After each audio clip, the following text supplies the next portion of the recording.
Hey guys, welcome to another video. This was from a live recording from Hope's awesome brain trust. If you want to find out more about Hope's brain trust and the awesome network and the coaching services that she's offering, there is a link in the comment sections below. Hope gave me a platform to be able to speak about some awesome ideas that I've been cooking in my head. Basically, Venkatesh Rao, on an amazing article on the Ribbon Farm blog, put forward this idea of super history versus super intelligence. It's a different frame for thinking about the role of AI in our lives and how we interact with it.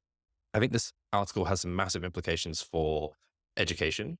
It obviously has implications for all humans and how we learn and grow and interface with technology. But I don't think people have really condensed all these ideas into something that's tangible for educators to think about. And so in this talk, I briefly touch on a few things before getting into demoing our new tool, Arc, which is our AI learning copilot for supporting self-directed and project-based learning. I talk about a couple big ideas. The first is that all of us and a lot of young people are becoming centaurs. What is a centaur? Find out in the video. The next thing I'll do is demo Arc in the video, so you'll get to see it in its alpha stage. By the time this video's come out, it's probably very different by now. And I'll also talk about the difference between our biological age and our data age, and how it's best to think about young people and everyone around us as having some kind of biological age, but also perhaps a data age, which relates to how much super history they've been swimming in and interacting in. For right now, these probably sound like some crazy ideas, but watch the rest of the video and I hope you get something out of it. AI is going to have a profound impact on education, and I hope that this video can guide you to think about AI in a different way, in a not doomsday way, but something that's very beautiful, which is many humans becoming centaurs. So, welcome to our Wednesday, August 23rd Hope Brain Trust. I'm so excited to shine a spotlight on Serj Hunt and the work that he's been cooking up. Truly inspirational work. You all know me, so I don't need to do my introduction, but this is it's more of a reminder of what this space is becoming for all of us. It's being created by us, for us, Hope Brain Trust. We network, we collaborate, we share, we learn, and we grow in a truly supportive way. I'm happy to offer my coaching expertise, my global network, my love-based approach in supporting you in new and remarkable directions. So today's special guest, Serj Hunt, is going to be sharing an insider peek of his early alpha launch of Arc, an AI learning copilot built by City as a School. And I'm going to hand over the mic to the amazing Serj Hunt. Over to you. Awesome. Hey guys, so lovely to see familiar faces and some new ones. As Hope has advertised, there will be discussions and playing with our new AI copilot called Arc, which is something we've been developing inside City as a School. I'll get into a little bit about what Arc is, but for people who don't know me, my name is Serj Hunt. I'm based here in London, the founder CEO of City as a School, which is a tech platform for enabling learning ecosystems at the city level, which is a very fancy way of saying there's a marketplace across the whole city of in-person and online courses and classes and mentors that you can book. You stack them together into a custom learning pathway, and you produce a portfolio of work which shows off what you learned, the skills, so that you can get into employment. What are we going to be talking about in the session? So in this session, we're going to be doing a little bit of theory. I'm going to be sort of presenting some big ideas which relate to AI and education. This is sort of to get the cogs swirling and get some people thinking in different angles on this topic of AI. Then I'll be sort of narrowing down into what Arc is and demoing it for you. And then going to be going to breakout rooms where you get to play with it. I'll give you some prompts to meet a couple of the folks in this room, groups of 3, I think, Hope. And then we'll come back. We'll have a little discussion about what you thought of it and where you can kind of see this playing a part in the lives of the young people that you're impacting. Ahead of all of this, I'm going to mention that we are piloting Arc with a couple really cool groups, Brave Generation Academy and some universities in Hungary. And there'll be an invitation at the end to talk about how this might work as well for your semester term. If you work in a term basis, or if you're a homeschooling group, then just in general, how Arc might be able to support your learning network or homeschool co-op. Cool. So that's the overview. I'm going to dive straight in to my little presentation. and chat about some big ideas. I'm going to select someone. Jonah, do you mind reading this to the group coming off mic? Otherwise, I can select another reader. Of course. Would you be open to that? Lovely. Yeah. Super history. AI is not a young technology. Properly understood in terms of their native temporality, in terms of superhistorical training time log, they are ancient technology. They're already older than the oldest human-made artifacts in terms of historical experiences logged and digested. The pyramids of Egypt are mere babies compared to, say, GPT-3. And we're figuring out how to attach all this logged artificial time to our own brain and learning to act like ancient gods ourselves. Thank you so much, Jonah. So this passage is from an article by Rao Venkatesh, who was a researcher at Xerox PARC, the lab that was responsible for the graphical user interface and many other technological breakthroughs that we now see in everyday computers. And what's really interesting to think about here is not interfacing with super intelligence, but super history. And why is it helpful to think about super history rather than super intelligence? So as some of you may know, AI machines learn at incredibly fast rates.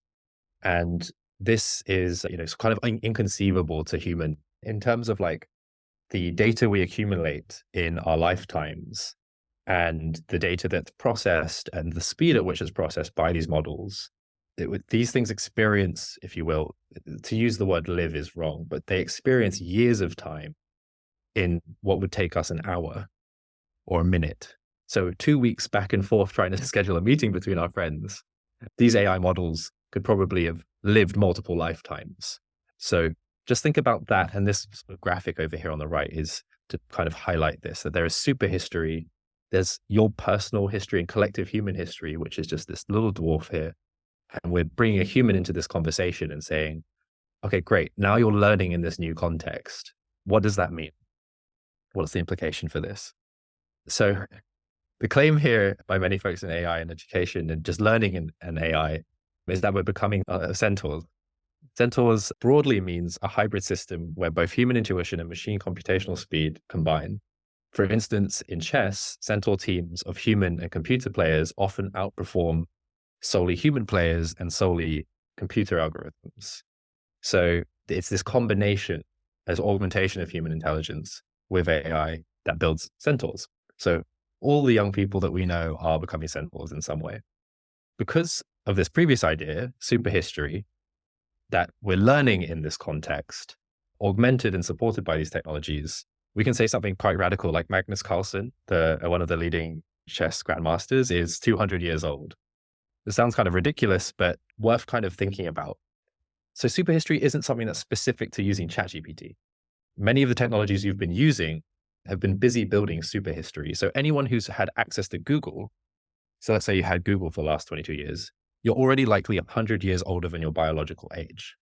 So every year lived with Google at your fingertips is maybe something like 5 years lived with just paper books. This is another excerpt from that same article where Rao Venkatesh says, in many ways, I feel older than my father, who is 86. I know the world in a much richer, machine-augmented ways than he does, even though I don't have a prosthetic device attached to my skull. I'm not smarter than him. I've just data-aged more than him. And so to come back to this Magnus Carlsen piece, Magnus Carlsen is 32 in biological age, but we might be able to say something like he is 200 data years old. And we might be able to say something similar for all the young people that you're working with. They have a biological age, but because they've swam and learned in super history for much longer than other folks, they might have a data age, which we need to consider as well, which is why we're starting to see such wise, knowledgeable young people, because they've been swimming in super history for much longer than someone who hasn't. So the implication for this in education is this, that the previous human cultural transmission was human to human. And that was the kind of bottleneck that we all had to live by. You had some wise elder who then spoke to a less wise elder, and then you got the bad, distorted version of it in Chinese whispers through layers of bias and distortion. This is kind of a different bias and distortion to say the bias that we think about in AI, because you might get lucky, you might get unlucky. You might say you have a very unbiased teacher who's very wise and been steeped in a wisdom tradition. But you might also get a bad play of cards and have unwise teachers. So this is kind of the risk we run with normal human to human transmission of knowledge. And now there's this new interaction coming up, which we're all already been living with Google, that superhistory is removing that bottleneck, and the distinction between merely existing and profoundly learning is narrowing. And what do I mean by that? So let's think about this for a second. Let's say you get the bad card of human to human transmission. Let's say you get a teacher who really cares about exams. And so when this young child says, "Ooh, what is this bug? What is this bug?" This is genuine, wonder and curiosity. If she turns to the biased human, they might just say, "Well, you don't need to know about that for your exams." And that's that. There goes the wonder. But if this child lives in superhistory, and yes, we have bias. Yes, we have the data is, the results are still not perfect. It hallucinates, but there is the possibility for this child's wonder to turn into follow-up things like, did you know they come from caterpillars? It might be a butterfly. Check out this bug too. Or did you know they go through metamorphosis or something, right? So this bottleneck is changing. And that's the big implication for all the institutions of education, is that this new mode of transmission is happening. Cool. I'm going to start hooking this back around now to ARC and what we've been building at City as a School. So, and feel free to leave questions in chat if anything cool and interesting is coming up for you. So the context, if we could swim in super history, what is it that we could do to rise to meet the challenges of the world right now, which we previously couldn't because of lacking human to human transfer of knowledge or book to book distortions? So the context, this is not news to anyone. Things are changing very quickly. It takes 5 to 15 years to adapt curriculum. Many schools and universities are inefficient. They're becoming increasingly irrelevant, and teachers and students are leaving. You might get boot camps, which cost a lot, and they also require 8-month plus time commitment, 6 months maybe. And this is the situation we have in education, right? The world is changing very quick. We can't adapt fast enough. And solving on a school-to-school basis may not be the solution, or a university-to-university basis may not adapt fast enough. So when you speak to any of the young people that we work with at City as a School, they all say very similar things along these lines. Help me to discover relevant and ideal careers in a bite-sized way. So not this high upfront cost or the old way careers used to be found, which was, maybe 2 years here, 3 years there, another year there. I need this bite-sized way to explore my passions. Young people also have trouble communicating their skills in a portfolio and using that portfolio to access opportunities because they've been working with grades, they don't know how to communicate or tell the stories about themselves. And then also help me connect with inspiring friends and industry mentors in the field. So there's still this human layer that, everybody craves. And so ARC is our solution for reverse engineering the job descriptions and project briefs we think are still going to be consistent, even as the world goes that fast. People are going to be outlining projects. People are going to still kind of be writing up rough job descriptions of what they're looking for to hire. And this feels kind of consistent, whereas your master's in marketing technology might not be. We're taking these things and building personalized learning pathways to prepare young people for the future of work. And this is how it works at a high level, then I'll demo it. You grab job descriptions and project briefs from your favorite employer, the cool companies that you really like, that you're inspired by. Or maybe you go to another job board like Upwork, where you can find a project brief for a specific project that will get you paid if you can do it. And when you paste it into ARC, ARC generates this learning pathway of the essential core concepts and skills you need. And then it will start to build a pathway around you and curate recommended resources. And that means it becomes an AI tutor. It will recommend vetted tutors and industry mentors from our marketplace at City as a School and our partners. And it will also go and find the best free and paid resources from third-party places like Coursera, Udemy, YouTube, as well as recommend out to like, hey, there's a 3D printer in that part of town, which you didn't know was there for your project. Or, hey, there's a reservoir with a boat on it so you can learn sailing or something. So this is what we're trying to get to with the recommendations. And then finally, it will help you to build a portfolio to access opportunities. And this is the next phase of the development that we're about to do. So that's not built, but your feedback in this session will hopefully shape how that looks. Cool. I'm going to demo it before breakout rooms. While I'm pulling that up, maybe I can take one question from chat. Is there anything coming up, Hope? Yeah, some great actually dialogue back and forth between Kelly Young and Jonah, just about the large question of what do we think about the difference between wisdom and knowledge? I think it's sort of an Love it. Yeah. Love this question. John Vervaeke is the answer. If anyone's familiar with John Vervaeke's work, he's done some great stuff on wisdom and like what is wisdom. And maybe I'll speak to it very quickly while I pull this up. True. Oh, sorry. It's Kelly. Hey, Kelly. My very quick answer is this: that the relationship between knowledge and wisdom is tricky. But if you imagine that human brains have the capacity for the same machinery that makes you intelligent and adaptive and agentic, this is the same machinery that makes you susceptible to bullshit, self-deception, and self-destructive behavior, right? That same machinery can be deployed for both sides of that coin, right? Self-destructive behavior or becoming intelligent, adaptive, and all these kinds of things. So this is both the problem, but it's also the saving grace. Is like, how could you tend this amazing technology of the human body? How could you bend it towards the things that were deemed wise? So this is the big challenge. And John Vervaeke has done some amazing work on like, what is wisdom? What is it based on the machinery of what we know? Like, you can't escape having two hands for now. You can't escape having a mouth and eyes and ears of the sensory setup that you have. Based on the machinery we know we have, what are we likely to fall into in problems of lack of wisdom?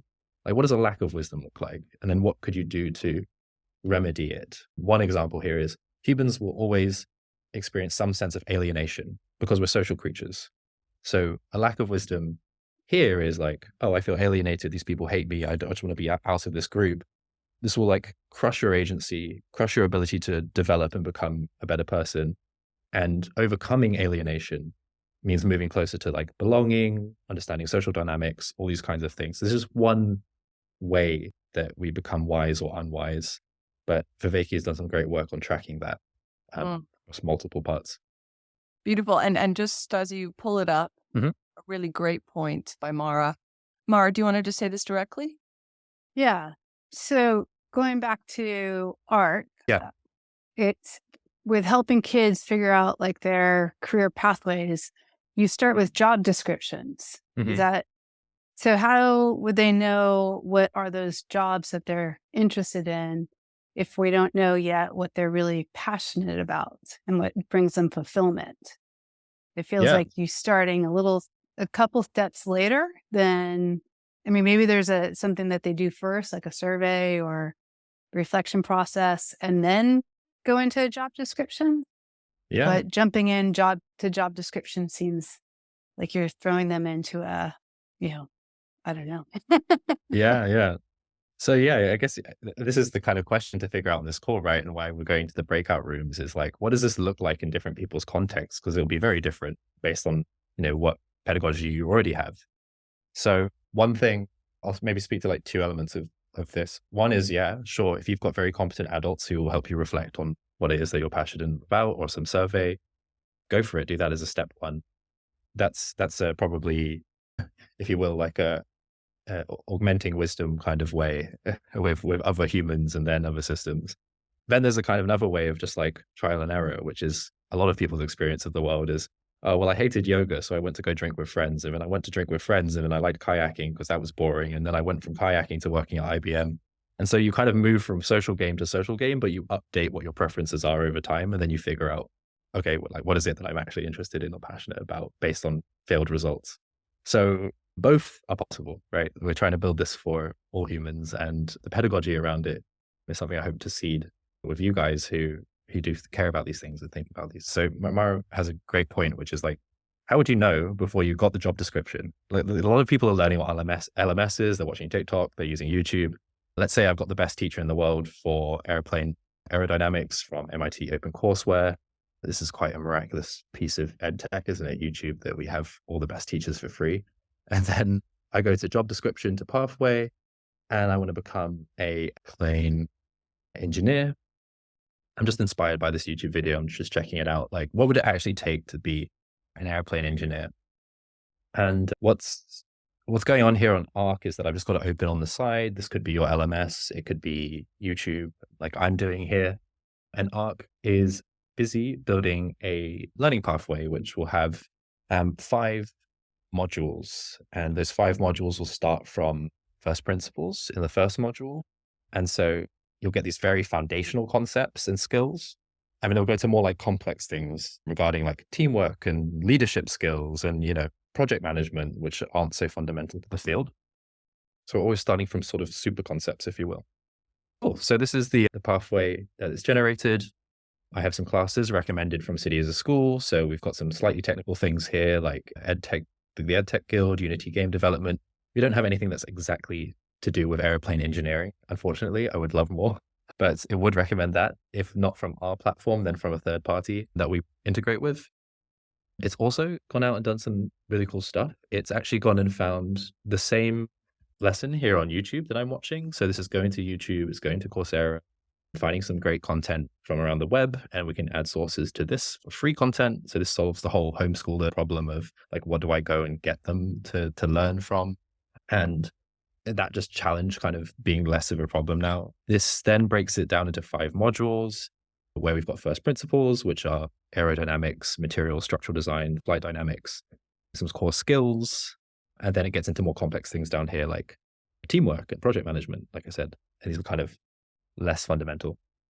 The fun thing here is then we have more follow-up tasks. So these are things that you can go and do after you've seen this pathway. This in itself is really fun because you can use this as a career coach or a career counselor to say, well, like, what do you know here and what don't you know? Like, where do you want to go next based on this pathway? What could I get you some more help with? So that's incredibly helpful there. Then this will open up a tutor for module 1, where it says, hey, like, I want to know about airplane. I want to learn about like airplane dynamics. And sort of via conversation, it will ask me, are you a high school student? What level are you? I'll say I'm a high school student. What do I already know about this topic? Nothing. And then this will kind of be there to be the subject matter expert for something that a teacher can't be a subject matter expert in everything. So this is incredibly helpful for them to just at least have a first touch point for as I said in earlier, what if you have a teacher who doesn't care for the things that you care for as a young person? At least there is a first touch point. Sure, this isn't the caring, kind, wondrous, wise, sage teachers we wish we had, but at least as a quick tool to go get you free resources, talk about these concepts, it will do that. We also have suggested questions. So this is helping with learning. Part of asking good questions is seeing good questions. And here we have more questions which try to get at the underlying structure of the knowledge here. So like, how do the principles of aerodynamics apply to the design and performance of aircraft? What are the key factors that might influence flight dynamics?